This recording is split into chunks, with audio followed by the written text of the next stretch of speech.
Monsieur, bonsoir et merci d'être au rendez-vous de votre émission Sur la brèche. Ce dimanche, je reçois pour vous Jonas Yen, chargé des programmes de l'ONG ORCAD, l'Organisation pour le renforcement des capacités de développement, et membre du comité de pilotage de l'ITIE, l'initiative pour la transparence dans les industries extractives. Monsieur Yen, bonsoir. Bonsoir. Et merci d'avoir accepté notre invitation. C'est un grand plaisir. En préparant cette émission, je me suis posé la question de savoir qui était Jonas Yen. Au-delà de votre statut d'acteur de la société civile, c'est vrai que vous avez écrit sur le père de la révolution burkinabé. On se souviendra de cet article à propos de qui était Thomas Sankara, article dans lequel vous avez livré un certain nombre de détails assez intimistes sur la vie du président du CNR. Première question, Jonas Yen est-il sankariste? Jonas Yen est sankariste. Il est foncièrement sankariste. Et du Sankara coule dans son sang. Je pense que ceux qui l'ont connu, ceux qui l'ont vu grandir, savent qu'il est bel et bien sankariste depuis le 15 octobre 1987, au soir de l'assassinat du président Thomas Sankara. Donc ce n'est un secret pour personne. Je suis sankariste pur sang. Alors, ce sankarisme pour vous, quel contenu il a? Qu'est-ce que ça veut dire le sankarisme lorsque vous dites que vous êtes sankariste? C'est une grande question qui a été posée par les sankaristes eux-mêmes pendant longtemps et repris à l'occasion du 20e anniversaire de l'assassinat du président Thomas Sankara lors du symposium international qu'on avait organisé. Alors, cette rencontre devait nous permettre de définir de façon consensuelle ce qu'est le sankarisme. J'avoue que le débat n'a pas pu être épuisé, si bien qu'aujourd'hui, dans notre milieu sankariste, nous n'avons pas pu encore dégager une définition consensuelle que je pourrais vous livrer ici. Toujours est-il que ce qu'il faut retenir, être sankariste, certains disent être Sankara, c'est épouser les idéaux tels que prônés par le président Thomas Sankara. De façon simple ou simpliste, c'est comme ça qu'on pourrait le définir. En attendant qu'un jour qu'on ait une définition, quand je dis consensuelle, c'est aussi bien les sankaristes qui sont à l'intérieur du Burkina Faso, tout comme ceux qui sont à l'extérieur du Burkina Faso. Parce qu'il faut savoir qu'il n'y a pas que des Burkinabés qui se réclament de cet idéal, mais il y a aussi d'autres nationalités qui sont aussi engagées comme les Burkinabés dans ce sankarisme-là.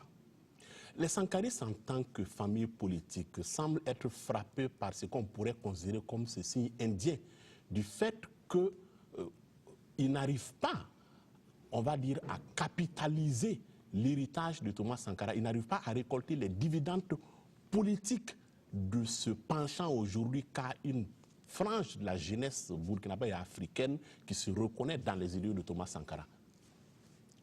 Bien, mais je n'appartiens pas à un parti politique d'obédience sankariste. Et la problématique que vous posez, à mon avis, pourrait être mieux prise en charge et mieux répondue par les partis politiques sankaristes. Vous êtes sankariste pur sang. Du Sankara coule dans votre vin, dans vos veines, pardon, et vous n'appartenez pas à une formation politique sankariste. Pourquoi un tel positionnement? Ah non, c'est comme un citoyen. Vous pouvez être citoyen, épouser des idéaux nationaux ou nationaux sans pour autant appartenir à un parti politique. C'est un choix. Je suis de la société civile. Je ne peux pas être de la société civile et être en même temps d'un parti politique. Moi, mon engagement est que de tels amalgames, je n'en veux pas. Le jour où je déciderai de militer dans un parti politique, je le ferai de façon officielle, à visage découvert, sans avoir un pied dans la société civile. Est-ce que c'est parce j'ai choisi, aussi... il y a des associations sankaristes Oui. Il y a des associations d'obédience sankariste, il y a des partis politiques d'obédience sankariste. Je veux dire que dans le milieu sankariste, je suis du côté des associations et non dans des partis politiques. Est-ce que vous avez le sentiment que les partis politiques qui se réclament aujourd'hui de l'idéal du président Thomas Sankara ne sont pas à la hauteur des défis qui se posent à notre temps? Nous constatons qu'il y a eu pendant longtemps une désunion entre eux, parce que la jeunesse burkinabé, si vous voulez, est en grande partie sankariste. Et pendant longtemps, cette jeunesse a réclamé des leaders des partis politiques une certaine union pour mieux promouvoir l'idéal Thomas Sankara. Malheureusement, nous avons assisté à des mésententes, à des unions, des désunions pendant longtemps, si bien qu'aujourd'hui, véritablement, nous faisons le même constat que tous les citoyens au Burkina ou ailleurs, que malheureusement, les partis politiques ou les leaders des partis politiques censés conduire ou poursuivre l'idéal de Thomas Sankara ne sont pas encore arrivés à fédérer leur synergie à cet effet-là. Alors, on revient à l'homme. Thomas Sankara, sur votre connaissance de l'homme. Vous avez écrit le vieux Sankara n'a pas demandé à manger à Blaise. C'est le titre d'un de vos articles qui a été publié ici, en exclusivité sur la brèche. Qu'est-ce que vous pouvez nous dire aujourd'hui sur Sankara qu'on ne sait pas encore, qui n'a jamais été mis sur la place publique? Parce que je sais que vous êtes au courant d'un certain nombre de choses. Oui, mais ce n'est pas une émission sur la brèche que vous saurez tout. Hein. Il y a Soit. beaucoup de choses sur Sankara. Le titre que vous venez de donner, je ne me rappelle même pas parce que j'ai tellement écrit sur lui beaucoup d'articles le concernant. Donc, si bien que l'homme, il y a beaucoup de choses à dire. Et ce qui m'est arrivé d'écrire, c'est suite à ce que je savais de lui, aux échanges que j'ai eus très régulièrement avec ceux qui le connaissaient aussi dès son enfance. J'étais très introduit dans la famille, donc j'échangeais très régulièrement avec aussi bien son père qu'aussi bien avec sa mère. Donc ça fait que j'ai pu obtenir beaucoup d'éléments. Et quand je lisais un livre écrit sur Thomas Sankara, il y a des passages que je relevais et je me rendais chez le vieux pour les vérifier, pour voir si ce que tel ou tel auteur a écrit sur lui retraçait la vérité ou pas. Donc il m'arrivait qu'il rectifiait certaines choses en disant non, tel que c'est écrit, ce n'était pas exact, et il m'indiquait ce qui s'est passé ou ce qui s'est passé réellement. Donc sur cette base-là, effectivement, j'ai pu réunir beaucoup d'éléments sur lui, mais comme je vous dis, ce n'est pas à cette émission à la télévision nationale du Burkina que je pourrais tout vous révéler. Pourquoi pas à la télévision nationale du Burkina? Non, c'est pour dire qu'il y a beaucoup de choses à dire. Votre une heure là ne peut pas suffire pour déceler tout ça. Ok. Thomas Sankara, vérité et justice, c'est un slogan, une revendication qui a un écho de plus en plus fort, surtout depuis l'insurrection populaire des 30 et 31 octobre 2014. Est-ce que vous pensez que nous sommes là dans une quête chimérique, ou bien est-ce qu'à contrario, la vérité finira par jaillir sur la mort du père de la révolution burkinabé? Alors, vous voyez, si on se situe dans notre contexte africain, depuis l'assassinat du président Thomas Sankara, il n'y a pas eu de funérailles. Il n'y a pas eu de funérailles jusqu'à l'heure où nous sommes en train de parler. En tant qu'Africain, je pense que ça ne sonne pas bien. Du point de vue de la justice moderne, là aussi, nous notons que la justice n'est pas encore rendue, même si ces derniers temps, nous sentons une certaine évolution. Donc, la justice pour Thomas Sankara aujourd'hui, la réhabilitation de Thomas Sankara aujourd'hui à travers une cérémonie nationale à son hommage, je pense que c'est grandement attendu par nous autres sankaristes et je sais que par bon nombre de Burkinabés. Sans transition, en avril 2015, vous portez la casquette de président du Conseil national des OSC. Nous sommes en pleine transition post-insurrectionnelle après la chute de Blaise Compaoré, avec une société civile dans un rôle avant-gardiste, on va dire.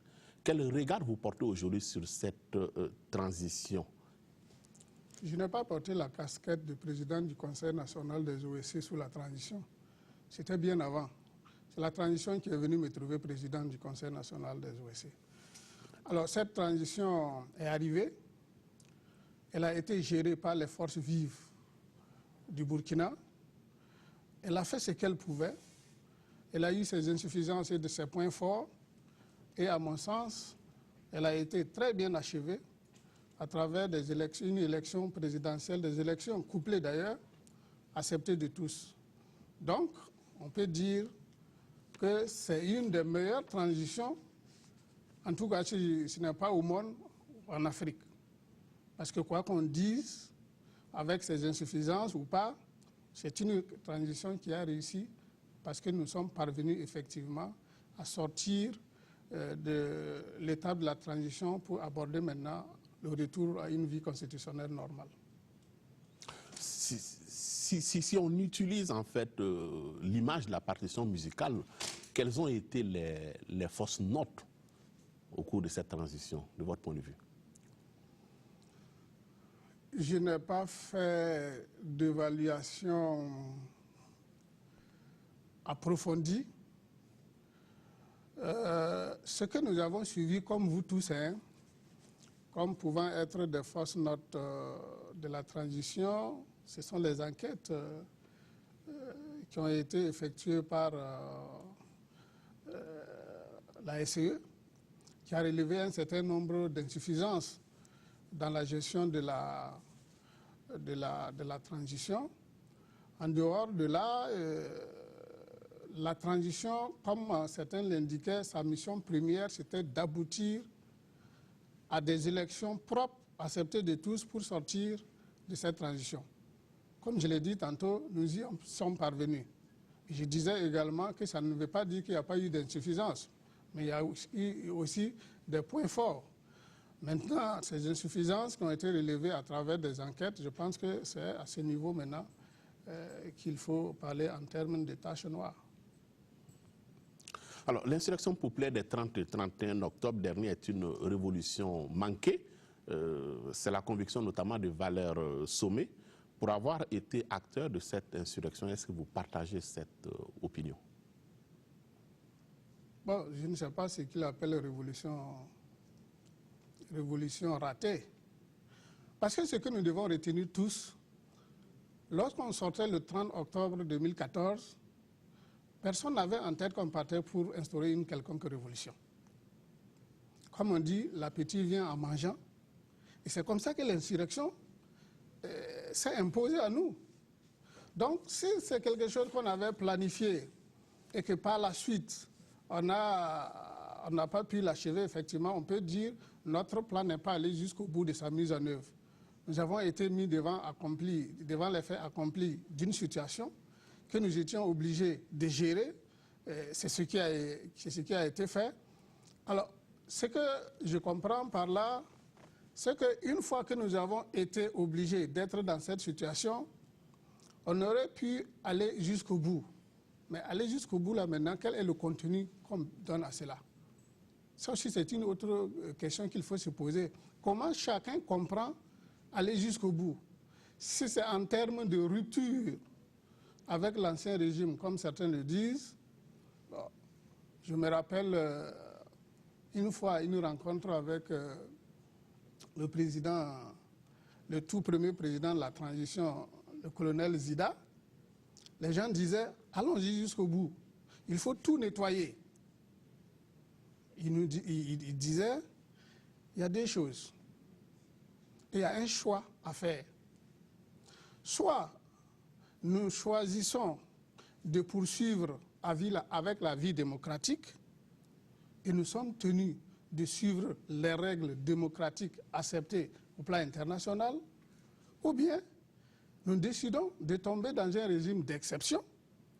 À ce moment, on n'écoute plus la communauté internationale, on fait un régime d'exception qui ressemblerait à un coup d'État, et en ce moment, ce que vous appelez nettoyer tout là, on va effectivement nettoyer sans être obligé d'écouter qui que ce soit. Bon, si c'est ça, aller jusqu'au bout, voici aussi ce qu'il posait comme problème. Et les gens ont dit non, non, non, non, nous on ne veut pas de régime d'exception, il faut aller avec l'esprit de démocratie. On a dit ok, si c'est avec l'esprit de démocratie, il y a des choses qu'on ne pourrait pas faire tout de suite et maintenant, Parce que la communauté internationale va crier sur le régime, comme quoi on est en train de bafouer des droits humains par-ci, par-là. Donc, vous voyez, on était confronté à pas mal de problèmes, si bien que aller jusqu'au bout, là, il faut l'analyser également jusqu'au bout pour comprendre que ce n'était pas évident. En tant que sankariste, donc par essence, je dirais sans doute révolutionnaire, est-ce que vous avez eu un sentiment d'inachevé? Oui, pour être très sincère, oui. Nous étions dans un maillage où tout le monde avait raison à la fois. Mais si moi, en tant que sankariste, je devrais prendre des décisions, en tout cas, il y a des choses qui allaient marcher autrement. En tant que sankariste, je n'ai pas encore oublié les mesures sankaristes, c'est ça qui allait être appliqué. Mais je dis encore que nous étions dans un contexte où ce n'était pas évident, ça ici il faut être honnête, ce n'était pas évident d'aller les yeux fermés dans ce contexte-là. Donc il fallait, tout en poursuivant l'action, analyser les choses pour ne pas tomber dans des travers aussi qui pourraient être critiqués aussi bien au plan national qu'au plan international.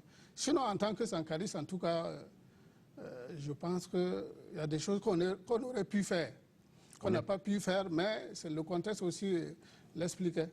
On n'est plus au milieu des années 80. Est-ce qu'aujourd'hui, vous ne reconnaissez pas quelque part que l'héritage du président Thomas Sankara, c'est aussi la question des libertés qui a été, on va dire, quelque part assez escamotée? Oui, les libertés. La liberté aussi ne signifie pas désordre. Aujourd'hui, nous sommes dans un contexte de liberté. Voici ce que nous vivons. On ne dit pas de ne pas donner la liberté aux gens. Mais, par moment, pour que ça marche, en tant que sankariste, il faut une dose de dictature à des moments donnés. Sinon, vous voyez la situation que nous vivons aujourd'hui avec l'incivisme à tout bout des champs. Mais je pense qu'à des moments, il faut de la rigueur, il faut de la fermeté. Nous avons vu avec comment les gens criaient effectivement pour dire que le ministre Auguste Bari était trop dur, il tapait trop fort. Et en même temps, on voulait qu'on aille jusqu'au bout. Or, c'est des choses comme ça qu'il faut si on veut que ça marche. On ne peut pas cajoler en voulant en même temps construire quelque chose de durable, sous prétexte qu'on veut des libertés. La liberté, certes, mais il faut que les gens comprennent le bien fondé de cette liberté-là et qu'ils respectent les règles telles que c'est établi par la société. Malheureusement, chacun s'arc-boute sur le fait qu'il faut des libertés et puis bon, c'est du laisser aller total. Est-ce que vous n'êtes pas en train de faire une théorisation d'une dérive fasciste? En tous les cas, théorie fasciste ou pas, je décris ce qui existe. Et je ne dis pas que ça va s'arrêter. Mais je dis, si les sankaristes avaient à conduire les choses, ça allait se passer autrement. C'est sûr que vous autres, vous allez crier, vous n'êtes pas obligé de suivre. Si vous voulez, vous pouvez retourner au village, hein, mais il faut de la fermeté. Alors, depuis lors, les élections sont passées par là. Roch Kaboré a été élu président du Faso. Le MPP a gagné les législatives et par la suite les municipales. Mais la fièvre politique ne semble pas s'estomper.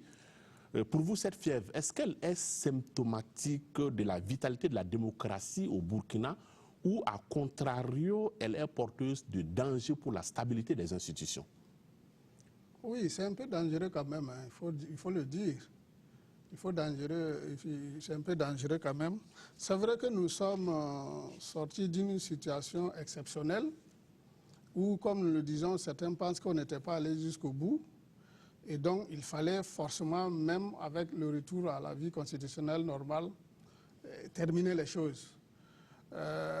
Mais je pense que nous n'allons pas continuer à une sorte d'insurrection permanente. Il faut qu'à un moment donné, nous sachions raison garder, dire nous venons de loin, nous avons traversé une période très difficile et que chacun puisse effectivement se retenir un peu, tout en demandant au pouvoir en place vraiment de donner des signaux forts pour qu'on puisse avancer. Sinon, si la chose venait à nous échapper, je pense effectivement que ça peut devenir dangereux. Mais nous comprenons que la demande sociale est très forte.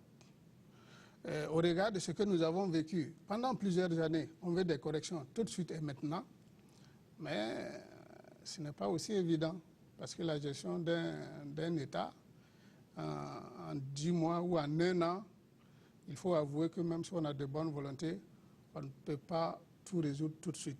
Mais je pense que ce que les citoyens demandent, c'est qu'on donne des signaux très forts pour qu'on soit sûr qu'on est sur le bon chemin.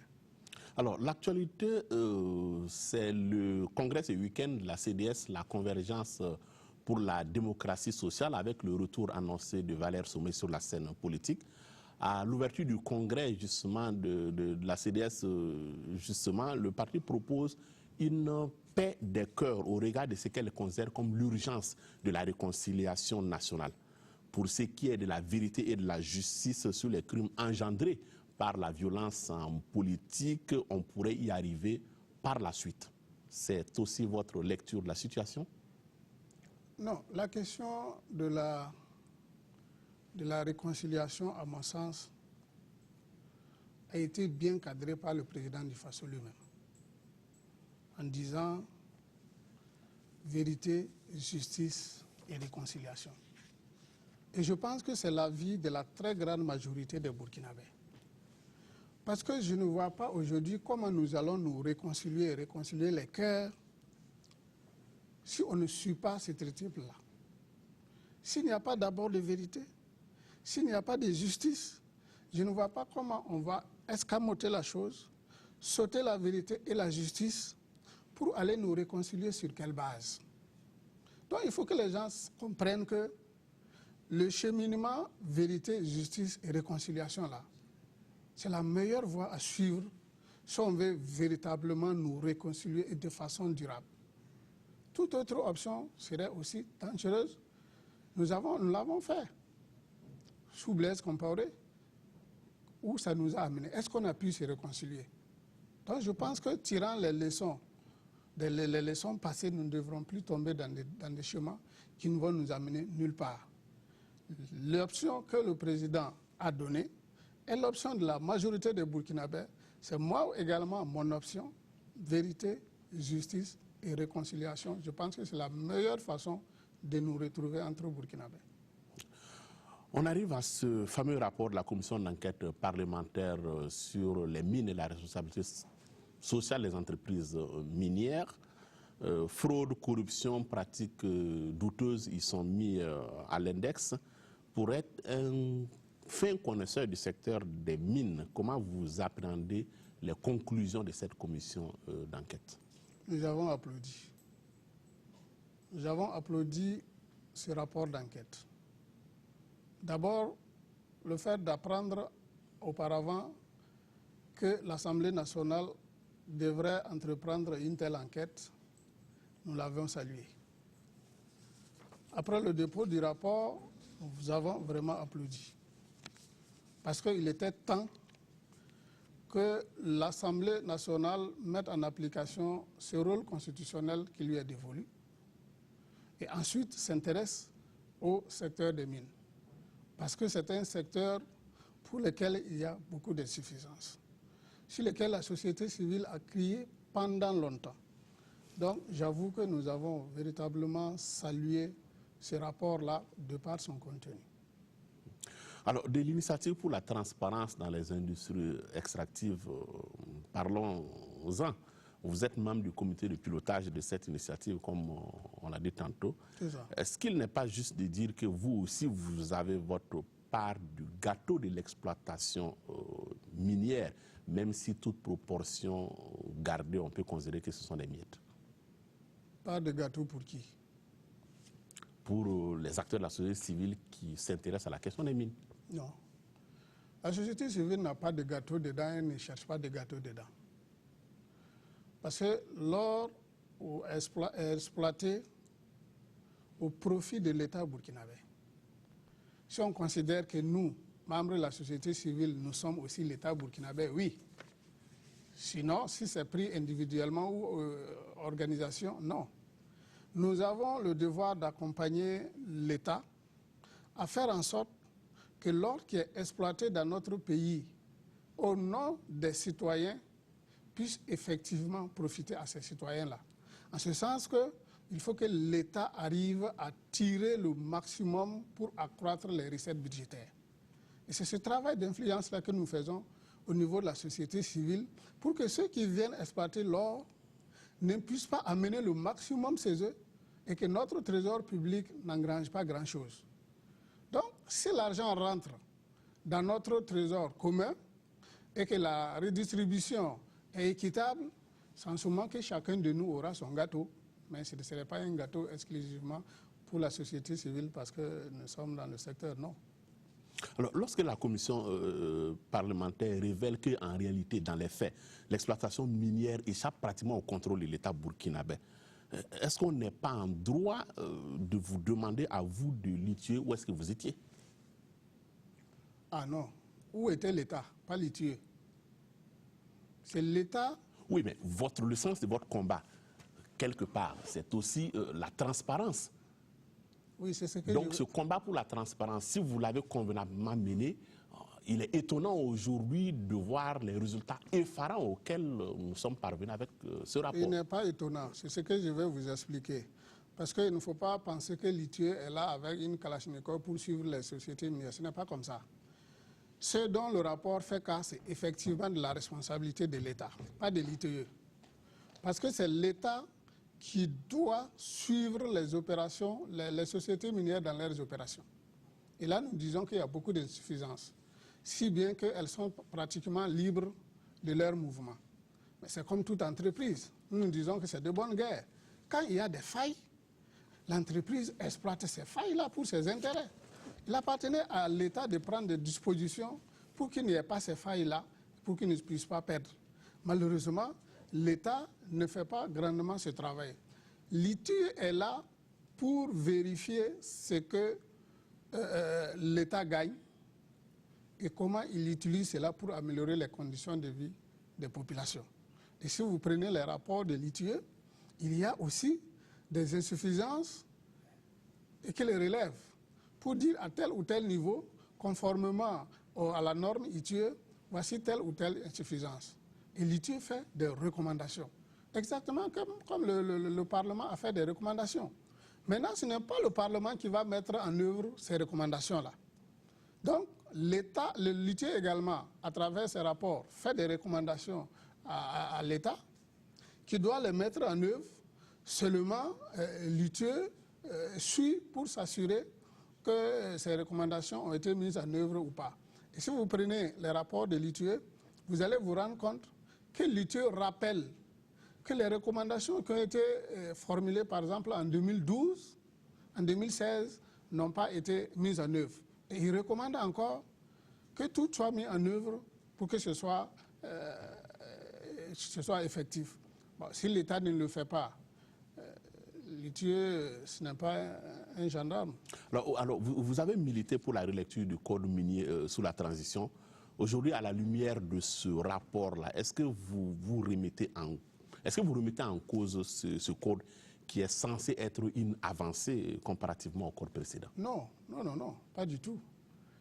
L'enquête n'a pas été faite sur la base du code adopté en 2015. Vous savez, le rapport a couvert pratiquement la période depuis 2005 jusqu'à maintenant.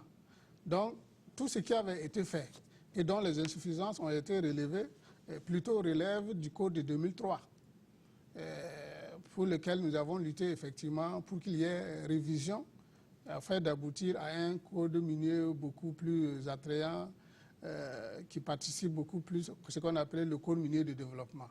Donc, ça n'a rien à voir avec le code minier adopté en 2015. Parlant de code minier attrayant, ça veut dire quelque part il faut appâter également, on va dire, les investisseurs miniers. Les investisseurs miniers. Oui. Or, aujourd'hui, le rapport de la commission d'enquête révèle notamment que pratiquement depuis le lingot d'or jusqu'à ce qu'on en arrive au raffinage, l'État burkinabé n'a pratiquement pas de droit de regard sur ce qui se passe, sur les quantités qui sont déclarées et sur les quantités qui sont déclarées.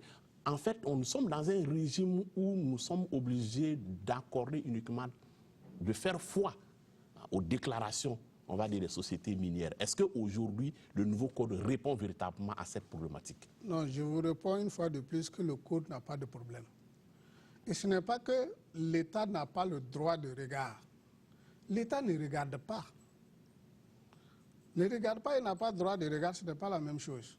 L'État a bel et bien le droit de regarder tout ce qui se fait dans l'exploitation minière. C'est pourquoi le code, qui est une loi, a établi des balises, les engagements des uns et des autres. L'État a le droit d'aller partout pour regarder comment ça se passe. Mais il ne regarde pas, c'est ce que nous disons. Il ne regarde pas, c'est son droit de regarder. Mais il ne regarde pas, c'est pourquoi c'est une faille. Et les entreprises minières exploitent ces failles-là. Quand vous savez qu'on ne vous contrôle pas et que vous êtes un homme d'affaires, vous continuez vos affaires. Maintenant, si vous vous rendez compte que votre laxisme vous a causé des préjudices, mais ça c'est tant pis pour vous. En fait, c'est ce que le rapport dit. C'est pourquoi le rapport dit que la responsabilité de l'État est engagée. Effectivement, pendant longtemps, pendant très longtemps, l'État ne regardait pas du tout dans le secteur minier. Et les investisseurs, les projets miniers trouvaient même la société civile trop osée. Parce que les gouvernants ne regardent pas et c'est nous les petits types là qui voulons voir et comprendre ce qui s'y passe. Donc l'État avait le droit, bel et bien, de contrôle, de suivi, tout, mais il ne le faisait pas. Alors, le rapport de la commission d'enquête est cependant contesté par Panafrican qui parle d'étonnantes conclusions et d'attaques infondées et diffamatoires envers ses dirigeants. Là, je les cite. Panafrican estime également que le rapport sert l'intérêt particulier de certains se cachant derrière leur immunité diplomatique. Voici pour les récriminations de la société de Franck Timis. Quel commentaire vous faites? Lorsque nous avons reçu le rapport ITE 2013, exercice 2013, nous avons vu dans le rapport que Pan-Africain Timis en question a payé à l'État burkinabé 10 millions de dollars qui équivaut à 5 milliards de francs CFA pour bonus de signature. Alors, au niveau des litiges, nous nous sommes cherchés à comprendre c'est quoi le bonus de signature dans l'exploitation de l'or. Parce que si vous prenez le code de 2003, le code n'en fait pas cas. Aucun texte, en tout cas la convention minière, qui est le contrat qui doit lier l'État burkinabé à une entreprise minière, n'en fait pas cas. Alors d'où venait ce bonus de signature? On sait que dans les pays pétroliers, c'est une terminologie qui existe, mais dans le secteur minier, le bonus de signature n'existe pas. Mais sur quelle base Timis a payé à l'État burkinabé 5 milliards de dollars? C'est totalement illégal. Et le rapport ITE a relevé que c'est totalement illégal. Et nous avons, en son temps, voulu voir clair. Alors, les 5 milliards qui ont été payés, où c'est arrivé? J'avoue que je ne vais pas vous révéler tous les détails ici, mais j'avoue que c'était la croix et la bannière pour comprendre le circuit qu'avaient pris les 5 milliards. Le consultant indépendant qui a fait ce travail, qui est un Britannique, a passé un bout de temps ici pour comprendre ces 5 milliards. Mais j'avoue qu'on n'arrivait pas à lui dire exactement où cet argent-là était. Mais il fallait trouver des pièces à conviction pour pouvoir finaliser le rapport ITE. Bon, dans les tractations, on a fini par produire, il faut le dire, un document qui dit que l'argent était à la BCAO et que maintenant c'est arrivé au Trésor, 2 années après. Donc ce n'était pas une opération transparente. Ce n'était pas une opération légale. J'ai lu également dans cette déclaration de Timis qui dit d'ailleurs qu'il est convenu dans leur contrat qu'après ce bonus de signature, ils devraient payer des bonus de production. Je crois de l'ordre de 2 millions de dollars par an. Nous allons chercher à comprendre encore. Pour moi, c'est encore plus grave. bonus de signature, on dit que c'est illégal. Et il était encore prévu des bonus de production. En tout cas, les textes miniers que nous connaissons, qui est le code minier, et la convention minière qui est censée être le contrat, nous ne savons pas quel est l'autre type de contrat qui le liait à l'État burkinabé pour non seulement payer les 5 milliards, ensuite payer les 2 millions de dollars comme bonus de production.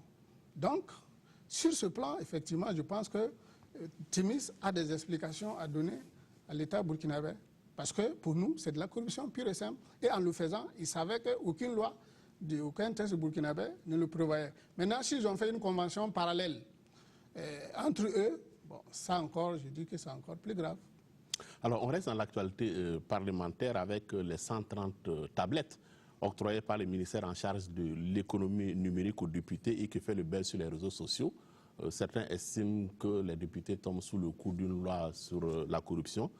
Je crois que les députés n'en avaient pas besoin et peuvent se payer des tablettes. Parole d'Alexandre Sankara, député de la majorité. Selon nos confrères de Burkina 24, cette polémique qui s'installe, quelle est votre opinion là-dessus? Bon, vraiment, je n'ai pas d'opinion.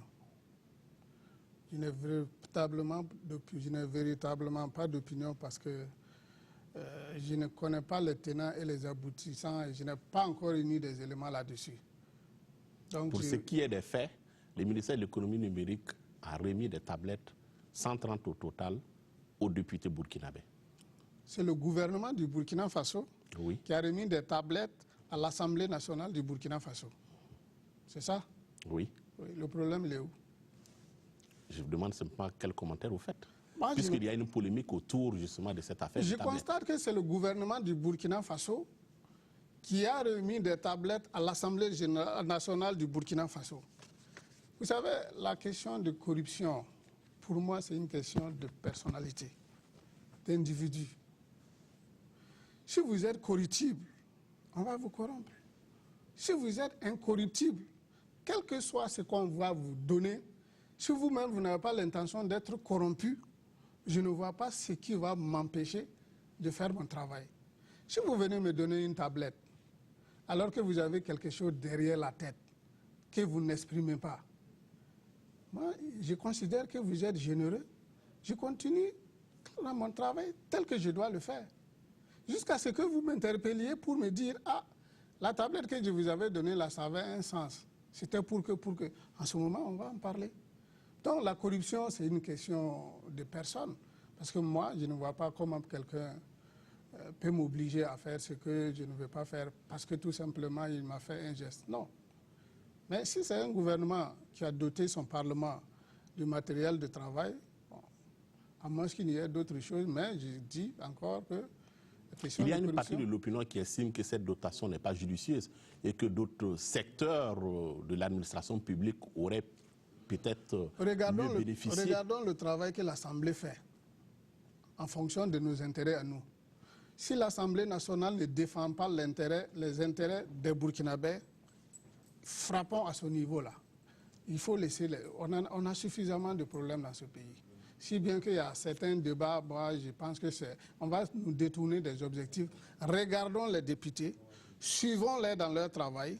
S'ils ne font pas exactement ce qu'ils doivent faire, nous devons les interpeller. À ce niveau-là, je pense qu'on aura beaucoup plus de crédibilité que de débats qui, à mon sens, risquent de nous d'amener sur un terrain et puis laisser tomber nos objectifs. Salifou Sawadougou, député à l'Assemblée nationale, ex-ministre de l'Environnement sous le régime Compaoré et sous la sellette, le commissaire du gouvernement après le tribunal militaire de Ouagadougou veut l'entendre sur son rôle présumé dans le coup d'État du 16 septembre perpétré par le général Gilbert Diendéré. Il est question d'indices graves et concordants relatifs à son implication dans cette affaire de putsch. Pour les partisans de l'ancien régime, la levée de son immunité parlementaire qui se profile à l'horizon obéit à une logique de justice des vainqueurs. Qu'est-ce que vous pensez de cela? Non. Moi, je ne vois pas ça comme étant une logique de la justice des vainqueurs. La justice a entendu des citoyens burkinabés sur ce dossier-là.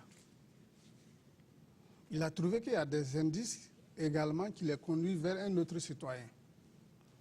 qui se trouve être un député. Elle a demandé tout simplement que l'Assemblée nationale l'autorise à l'entendre.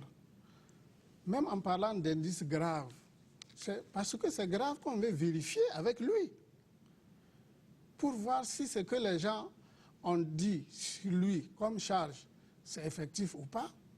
Rien que hier, au niveau du Sénégal, l'Assemblée nationale a levé l'immunité parlementaire d'un député pour qu'il puisse être entendu par la justice sénégalaise. Donc, je pense que c'est la logique même de l'instruction que la justice militaire est en train de conduire. Si demain, l'Assemblée nationale dit on ne va pas lever son immunité, je pense que c'est là où la polémique va être plus grande. Qui on va entendre dans ce dossier-là et qui on ne va pas entendre? On va parler également de la justice des plus forts et des plus faibles. Donc, je pense que c'est une instruction normale du dossier. Salifou Saoudougou n'aurait pas été député qu'il aurait été entendu depuis. Il est député, la justice suit la procédure normale pour qu'elle puisse avoir l'autorisation de l'écouter. Et Salif Saoudougou aura l'occasion de se défendre. Je pense que c'est une occasion pour lui aussi de pouvoir se défendre, pourvu qu'on le mette dans les mêmes conditions de justiciable que les autres, pour qu'il puisse se défendre. Sinon, je ne vois pas cela comme pouvant être une justice des vainqueurs. Alors, actualité économique, il y a le débat sur l'arrimage du franc CFA à l'euro par le biais de la France est remis au goût du jour avec cette interview qui a été accordée par le gouverneur de la BCEAO à nos confrères de Jeune Afrique. Cité par le Faso.net, Timo Kone, il soutient notamment que le franc CFA est une monnaie africaine gérée par les Africains. Il n'en fallait pas plus pour déclencher une avalanche de réactions sur justement cette affaire de CFA euro, d'arrimage ou de décrochage. Votre opinion? Je ne suis pas économiste pour vous donner des éléments techniques, mais je ne sais pas ce qui dit par un franc, une monnaie africaine gérée par les Africains. Ce que nous savons, et ce que nous avons lu aussi ailleurs, c'est que c'est une monnaie africaine gérée par des Occidentaux. Maintenant que lui, ils disent que c'est géré par des Africains, bon, je ne sais pas quels ont été les éléments techniques, économiques qu'il a pu donner, mais ce que nous avons toujours entendu, c'est plutôt le contraire. C'est le franc CFA qui alimente le trésor public français. Mais comme je dis, je ne suis pas économiste pour vous donner des éléments techniques, mais je ne suis pas de son avis. Alors il faut nous décrocher. Nous ne maîtrisons pas, nous ne gérons pas le franc, la monnaie, le franc CFA. Ce pas les Africains qui gèrent le franc CFA. Non. Il y a des voix qui s'élèvent aujourd'hui pour demander à ce que, effectivement, cet arrimage-là puisse cesser. Est-ce que vous pensez qu'il faut décrocher? Non, l'idéal aurait qu'on décroche. Je pense qu'il y a eu, il y a les débats là-dessus. Les pays membres de l'UEMOA ont mené des réflexions pendant un certain nombre d'années dans le sens d'aller à la création d'une monnaie africaine. Nous sommes tous africains. Nous connaissons le syndicat des chefs d'État africains. L'idéal aurait effectivement que nous ayons notre monnaie. Et je reviens encore sur le président Thomas Sankara, qui disait quelques années seulement après son arrivée au pouvoir, qui avait déjà même donné un nom à la monnaie que l'Africain devrait avoir, en disant notre monnaie va s'appeler le Kouri.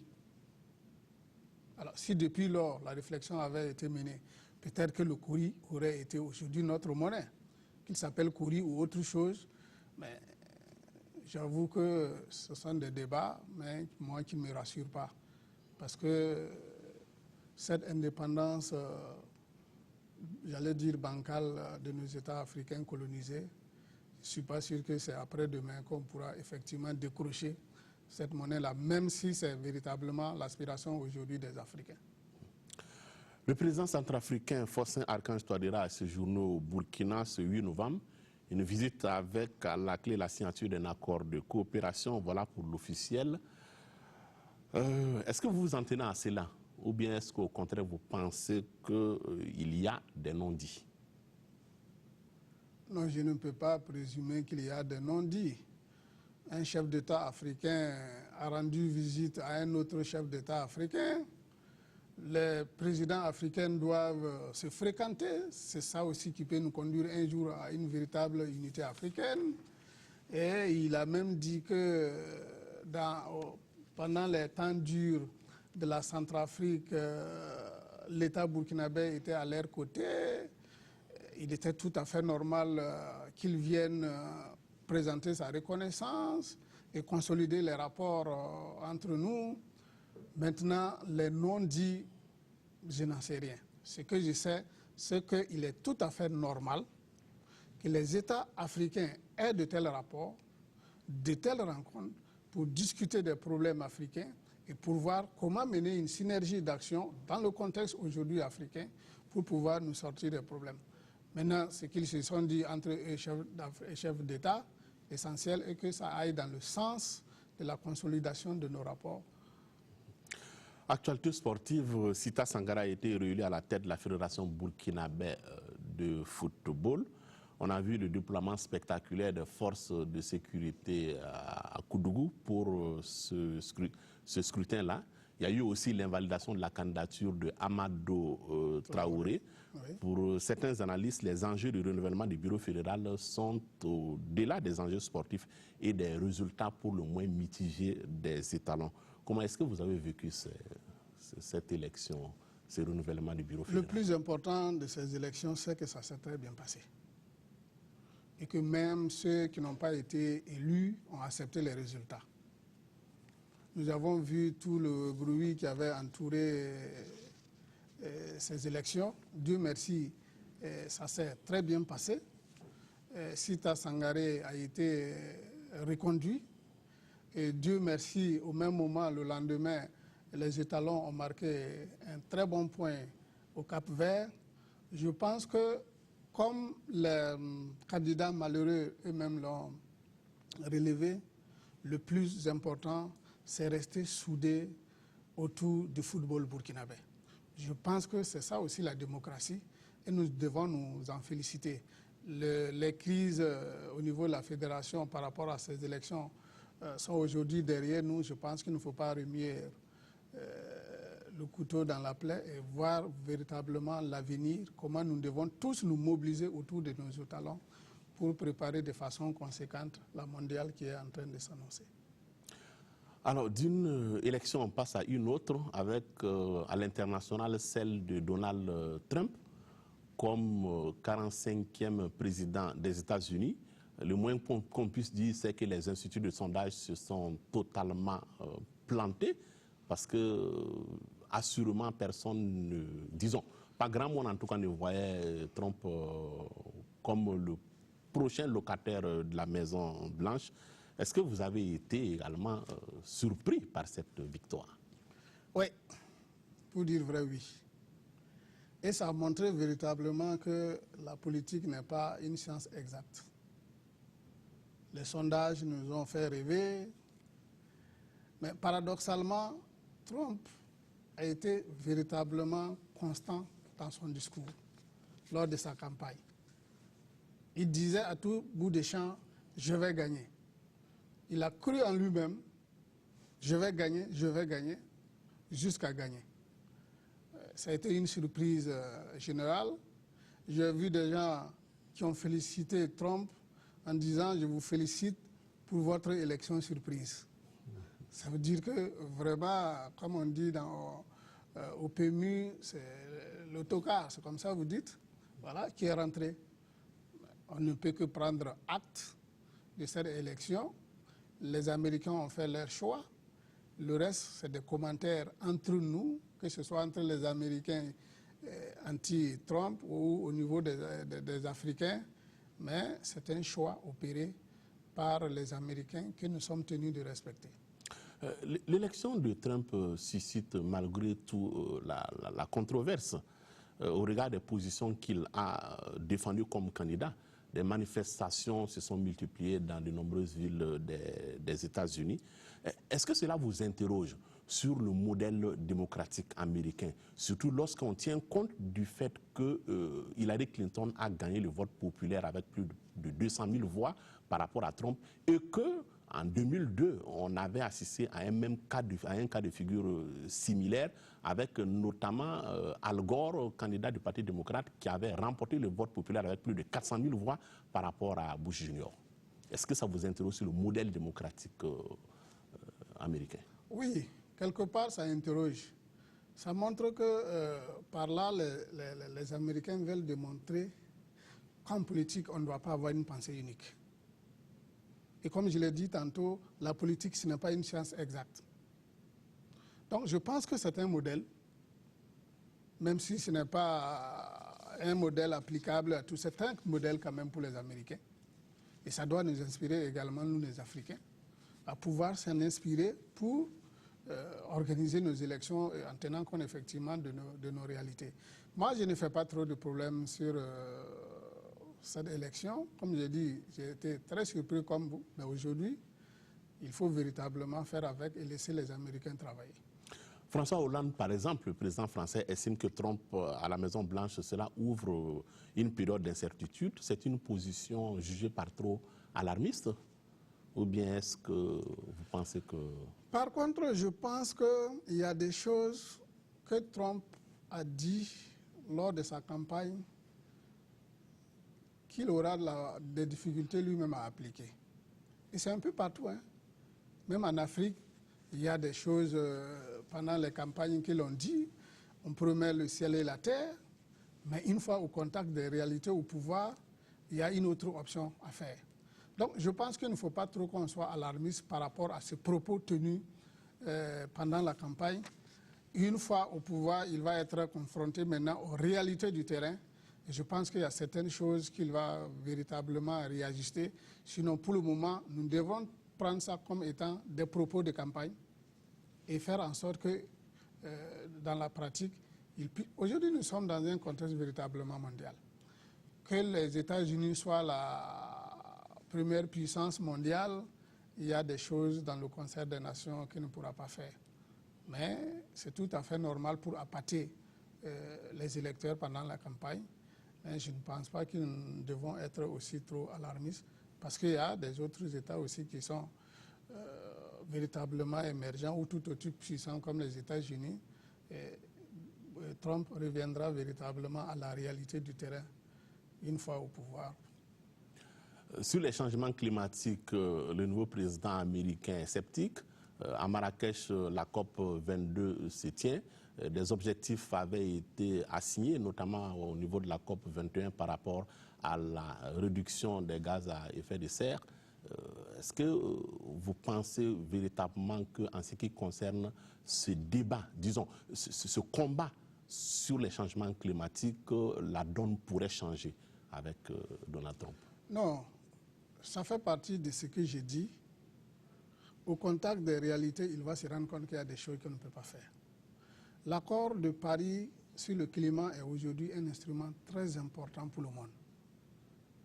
Et nous devons effectivement travailler à réduire le réchauffement climatique dans nos pays. Je ne vois pas comment aujourd'hui les États-Unis peuvent régner les changements climatiques et opter pour autre chose, pendant que le monde entier est dans une dynamique pour véritablement travailler à réduire les changements climatiques. Donc sur cette question, par exemple, c'est vrai qu'il a dit des choses là-dessus, mais dans la pratique, il ne pourra rien changer. Nous pensons véritablement que les changements climatiques, c'est aujourd'hui quelque chose de très sérieux à travers le monde, et les autres nations sont déjà très avancées sur ce plan-là. Les États-Unis seront obligés vraiment de rester dans le concert, parce que véritablement, ce n'est pas un sujet, j'allais dire, de politique, c'est un sujet d'avenir de tout un continent, de toute une planète. Dans la pratique, je ne vois pas qu'est-ce qu'il peut faire. On revient sur le continent africain pour évoquer une autre élection, celle d'Ali Bongo Ondimba, et le nouveau recours introduit par le perdant de la présidentielle gabonaise, Jean Ping, qui persiste à demander à la Cour constitutionnelle gabonaise l'invalidation de la victoire d'Ali Bongo. Bon, voici une élection qui a mis mal à l'aise la communauté internationale et encore plus nous les Africains. C'est une élection présidentielle qui nous a tous mis mal à l'aise au regard des conditions dans lesquelles cette élection-là s'est déroulée.